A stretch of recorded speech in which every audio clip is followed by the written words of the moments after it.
नमस्कार दोस्तों। आज हम लोग काफ़ी सीरियस टॉपिक पे बात करने जा रहे हैं। रीसेंट रिपोर्ट ने जो ये कॉरपोरेट वर्ल्ड है, इसके जो टॉक्सिक कल्चर है, इसकी जो सच्चाई को सामने ला दिया है। अब बहुत ज़रूरी हो गया है कि हम आपस में इन चीज़ों को डिस्कस करें, क्योंकि ये एक बड़ा नेक्सस बन गया है एम्प्लॉइज़ का शोषण करने का। तो जैसे कि आपने सुना ही होगा कि अभी कुछ दिन 3-4 दिन पहले ही पुणे की एक EY की एम्प्लॉई जो कि सिर्फ 26 ईयर की थी, उनका हार्ट अटैक होने से डेथ हो गई। उनकी माताजी ने सीधा सीधा ब्लेम किया है कि कंपनी के वर्क प्रेशर के कारण मेरी बेटी की डेथ हुई है। वो रात में काम करती थी, वीकेंड में काम करती थी, 16-16, 18-18 घंटे काम करती थी। इसके अलावा HDFC बैंक लखनऊ में कभी एक ऐसा ही हुआ है कि एक 45 ईयर की लेडीज़ थी, वो चेयर में काम करते करते, मतलब वर्किंग लोकेशन पे ही काम करते करते वो डेथ हो गई उनकी। तो ये जो ऐसा कल्चर एक बनता चला जा रहा है, इस कल्चर के अगेंस्ट में हमें बात करनी होगी। हमें सोचना होगा कि इस 8 से 9 घंटे की जॉब ये जो जॉब थी, ये हमारी 8 to 5 जॉब कब 8 to 8 हो गई हमें खुद नहीं पता है। अचानक से चेंज होती चली गई। सारी जो इम्पोर्टेंट काम हैं वो शाम के टाइम पे ही क्यों आते हैं? सारे काम अर्जेंट ही क्यों होते हैं? सारी टाइमलाइन एकदम तूफान पे सवार होकर क्यों आती है? आपने कभी फील किया है कि हर काम ही अर्जेंट होता चला जा रहा है? कोई काम नॉर्मल भी हो सकता है ना। आपका जो वर्किंग आवर्स है उन पीरियड्स के लिए ही आपको सैलरी मिल रही है, लेकिन नहीं, डेली कुछ ना कुछ आपको लास्ट मोमेंट पे अर्जेंट बोल के रोका जाएगा और उसके लिए प्रेशराइज किया जाएगा कि ये काम आज ख़त्म करके ही जाना है। What is that? ये क्या था भाई? ऐसा कहीं होता है क्या? आपको बार बार निकालने के टाइम धमकी दी जाएगी कि नहीं नहीं आप परफॉर्म नहीं करोगे तो निकाल दिए जाओगे। Performance performance performance. अगर केवल परफॉर्मेंस की बात है तो आप भी सैलरी, अगर कोई एम्प्लॉय भी बोलता है सैलरी सैलरी सैलरी या सैलरी हाइक, तो इस पर क्यों नहीं ध्यान दिया जाता है? अभी ये जो कल्चर बनता चला जा रहा है कि 12 आवर, 16 आवर, 18 आवर वर्क का, is it right thing to us? No, it is not right thing to us. आपको फील होगा कि आप जब थके मांदे घर जाते हो एक्स्ट्रा वर्क आउट करके, तो क्या आप अपनी फैमिली के साथ जस्टिस कर रहे हो? आपके बच्चे जो आपका वेट करते रहते हैं, क्या आप उनको उतनी ही एनर्जी से उतना ही टाइम दे पा रहे हो? आपके स्पाउस जो पूरा दिन आपके लिए वेट करते हैं, आपका वेट करते हैं, क्या आप उनको टाइम एंड एनर्जी दे पा रहे हो? कंडीशन है आपकी वो सी। और फिर यही कंपनियां बोलेंगी कि you are not fit for job, आप तो अपनी हेल्थ का ध्यान नहीं रखते हो। अरे तुम हेल्थ का ध्यान देने किधर देते हो? वो जो महिला एम्प्लॉई थी सिर्फ 26 ईयर की थी, बताइए 26 ईयर ओल्ड की लड़की, उसको हार्ट अटैक हो गया। ये चीज़ें नई नहीं हैं, ये चीज़ें काफ़ी कॉमन हो गई हैं। एम्प्लॉइज़ को हार्ट अटैक हो जा रहा है और मोस्ट ऑफ द केसेस में कंपनी अपने ऊपर कुछ ब्लेम लेती ही नहीं है। हार्ट अटैक हो गया तो उसको हेल्थ इशू रहा होगा। अरे रूट तक जाना पड़ेगा हमें। कंपनी तो ऐसी भी है कि हो सकता है कि आपने अगर गलती से हार्ट अटैक हुआ या कुछ हुआ तो आपका हेल्थ इशू है। आपने वर्क प्रेशर के कारण अगर सुसाइड कर लिया या कुछ भी आपका था, तो वो उल्टा ऐसा बोल सकते हैं कि आपके स्पाउसेस का एक्स्ट्रा मैरिटल था जिसके लिए इन्होंने सुसाइड कर लिया, या बोल देंगे कि ये इस एम्प्लॉय के ऊपर लोन था, इस लोन के कारण हो गया।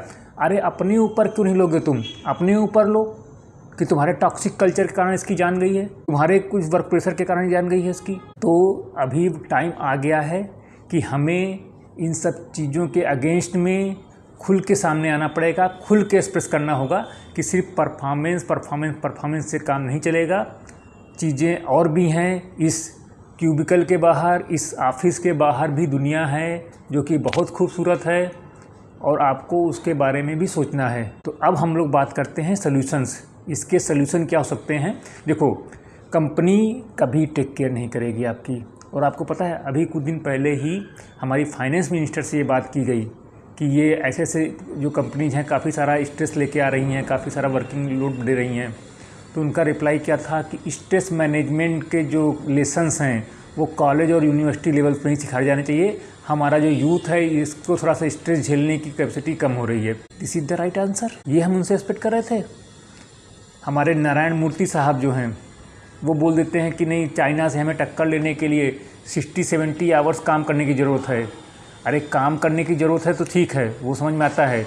आपने ये बोला कि 60-70 आवर्स का पेमेंट देने की भी ज़रूरत है सारी कंपनीज़ को? जो चीज़ें हो रही हैं उसका वो एक्स्ट्रा क्या दे रहे हैं क्या?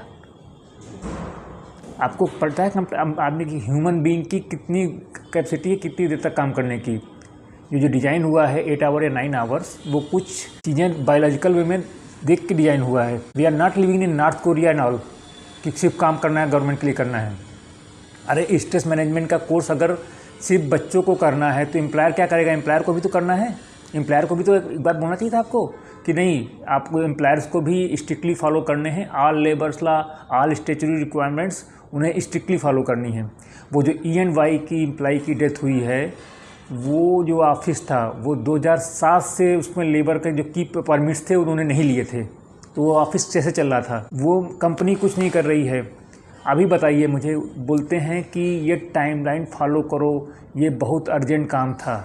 अभी वो एम्प्लॉय मर गई, क्या टाइमलाइन का कुछ हुआ? वो अर्जेंट काम था, लड़की मर गई, तो क्या वो अर्जेंट काम होना बंद हो गया? टाइमलाइन मीट होना बंद हो गया?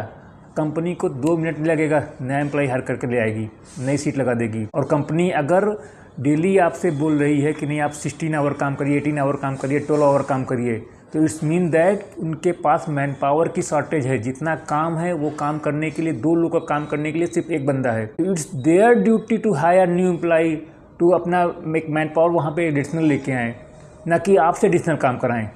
अरे कभी कभार का समझ में आता है कि हाँ ठीक है, एक्स्ट्रा हो गया, नहीं हो गया। सारा जो रिस्पॉन्सिबिलिटी है एम्प्लॉय ही क्यों ले? उसका मालिक क्यों ना ले? उसका प्रमोटर्स क्यों ना लें? एम्प्लॉय को बोलेंगे कि आप 24 आवर डिवोटेड रहेंगे सिर्फ इस एम्प्लॉय की, सिर्फ अपनी कंपनी के लिए। क्या कभी आपने मालिक को बोला है कि आप सिर्फ इसी कंपनी के प्रमोटर रहेंगे, इसके अलावा आप दूसरी कंपनी जो रहेगी उसके डायरेक्टर नहीं बनेंगे, आप दूसरी कंपनी में शेयर होल्डर नहीं बनेंगे? आप भी बोलिए, जो प्रमोटर्स है ये रूल्स उसके ऊपर भी तो अप्लाई होना चाहिए कि वो भी सिर्फ और सिर्फ इसी कंपनी पे ध्यान देगा, इसके अलावा और किसी कंपनी पे ध्यान नहीं देगा। किसी अदर कंपनी पे ध्यान देगा तो यहाँ पे तो इंटरेस्ट कंप्रोमाइज़ हो रहे हैं ना कंपनी के। तो ये चीज़ें हमें सोचनी होगी। अब हम बात करते हैं इसके सॉल्यूशंस क्या क्या हो सकते हैं एज ए एम्प्लॉय। देखो, गवर्नमेंट नहीं सुधरने वाली है, एम्प्लॉयर नहीं सुधरने वाले हैं। एक बड़ा नेक्सस है, जो एम्प्लॉयर्स हैं मोस्ट ऑफ द उनके पार्टी फंड में पैसा देने वाले हैं। मैं किसी सरकार के अगेंस्ट में नहीं बोल रहा हूँ, मैं जस्ट गवर्नमेंट को बोल रहा हूँ कि उनको 2 ही लोगों से परवाह पड़ती है, एक है उनका वोट बैंक, एक है उनका पार्टी फंड का देने वाले।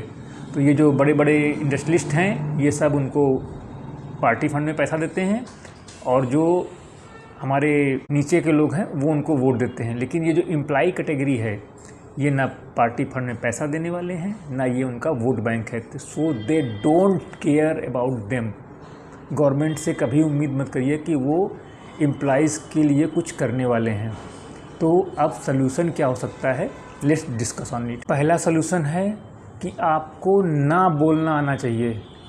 अगर आपका मैनेजर्स या आपकी कंपनी बोल रही है कोई अनरियलिस्टिक काम को, कोई अनरियलिस्टिक टारगेट को, कोई अनरियलिस्टिक टाइमलाइन को, तो आपको हम्बली उन्हें ना बोल देना है कि sir work should not done by me. मेरे अपॉइंटमेंट लेटर में, मेरे कॉन्ट्रैक्ट लेटर में क्लियरली लिखा है कि मेरा क्या रूल है, वो कितना करना है या आप कितना कर सकते हैं, वो आपको क्लियरली डिफाइन है। तो आपको ना बोलना आना पड़ेगा। आप जब तक ना नहीं बोलोगे ये लोग काम करने वाले को और काम पे काम देते चले जाएंगे। आपने फील किया होगा कि जो आदमी ऑफिस में जितना काम करता है उसको उतना ही काम देते हैं। तो सबसे पहला चीज़ आपको ना बोलना आना चाहिए। और दूसरा पॉइंट है कि आप जो है अपना पर आवर कॉस्ट को कैलकुलेट करिए। नहीं समझे?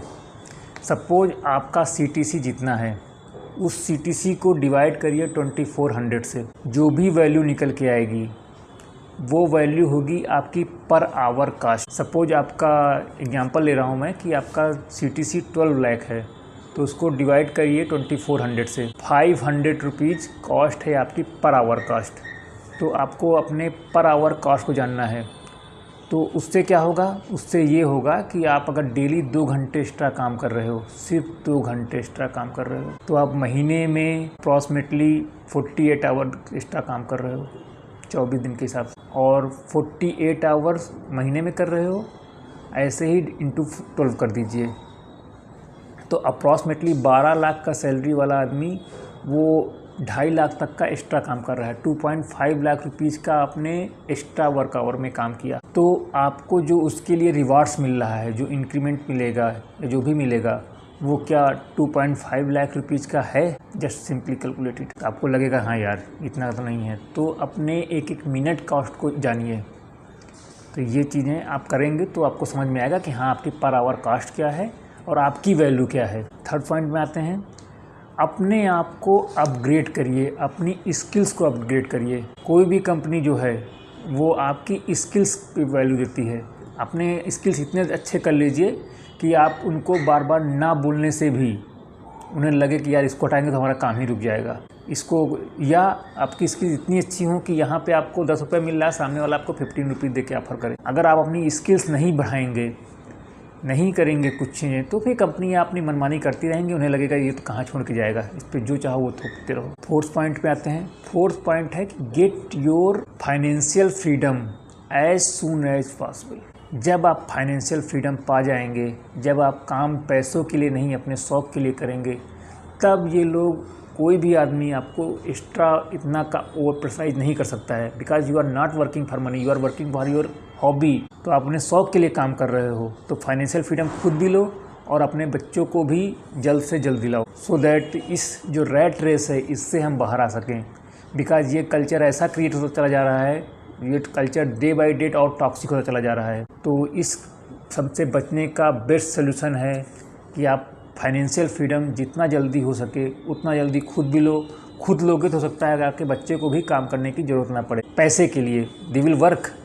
फाइनेंशियल फ्रीडम का मतलब ऐसा नहीं है कि वो बैठ जाएंगे, दे विल वर्क, बट वो काम करेंगे जो उन्हें अच्छा लगेगा, जहाँ पे उन्हें रिस्पेक्ट मिलेगी, जहाँ पे वो सिर्फ एक मैन पावर नहीं होंगे, जहाँ पे वो एक असेट होंगे, जहाँ पे बार बार ये नहीं होगा कि इतने परसेंट आदमियों को हटा दो, इतने परसेंट हटा दो। They are not percentage, they are asset, they are the key member of a family. आपको एक आदमी लग रहा है, लेकिन उस एक आदमी के ऊपर कितने लोग डिपेंडेंट होते हैं, ये सोचा है आपने? आपके घर में शादी होती है, आप तो अच्छे से सेलिब्रेट करते हो, लेकिन जो एम्प्लॉय होता है, जो छुट्टी मांगता है, आपको तो लगता है आपके 12 बज गए। तो ये सब पॉइंट्स थे, काफ़ी फ्रस्ट्रेशन था मन में, मैंने कहा आप लोगों से डिस्कस करते हैं, but it's really getting toxic day by day. तो आप लोग को इस रैट रेस से बाहर निकलना है, इस कल्चर से बाहर निकलना है। और ऐसा नहीं है कि हर कंट्री में ऐसा ही कल्चर है, बहुत सारे यूरोपियन कंट्रीज़ हैं, वहाँ पे एम्प्लॉइज़ को काफ़ी वैल्यूज मिलती है। तो जब भी ये लोग ऐसा एग्जांपल दें कि नहीं हमारे इस कंट्री में ये होता है, उस कंट्री में होता है, तो दो चीज़ और भी बोलो कि उस कंट्री में इतनी सैलरी भी देते हैं, उस कंट्री में इतनी फैसिलिटी भी देते हैं। ये बातें भी हमें बात करनी है इनसे। और ये बातें आप कब कर आएंगे? ये बातें आप तब कर पाएंगे जब आप फाइनेंशियली फ्री होंगे, जब आपके अंदर स्किल होगा, जब आपको ना बोलने की कैपेसिटी होगी। Otherwise you will be trap in their rat race. Thanks.